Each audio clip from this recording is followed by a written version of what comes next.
Hi, I'm Dr. Emily, a board-certified neuropsychologist and author of the parenting book, Don't Wait and See. Today I want to talk with you about some of the different options for getting an evaluation done for your child. The primary ones that we'll go through are working with your local hospital system, working with the school system, or looking at a provider who is in private practice. Now, many times parents will look at having their child evaluated through the local hospital system. If you want a provider who takes insurance, this is the place where you will most likely find them.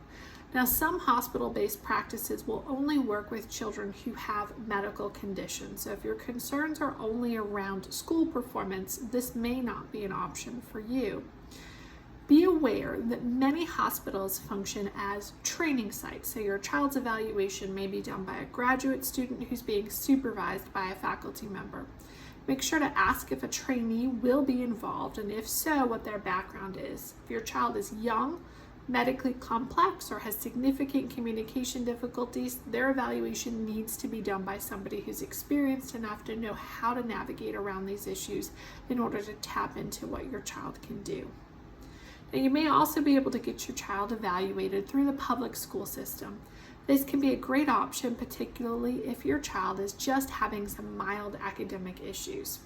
If you're not happy with an evaluation done by the school system, you may have the option to request what's called an Independent Educational Evaluation, or IEE. This is when a provider in the community that you choose does a follow-up evaluation at the expense of the school system. Your other option is to have your child seen by somebody in private practice.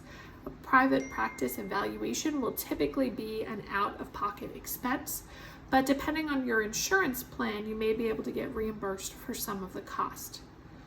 Working with a private practitioner is where you need to do the most homework because there's arguably the most variability in the quality of an evaluation done in this setting. Look at the person's educational background as well as where they've worked. See if they mention that they're board certified.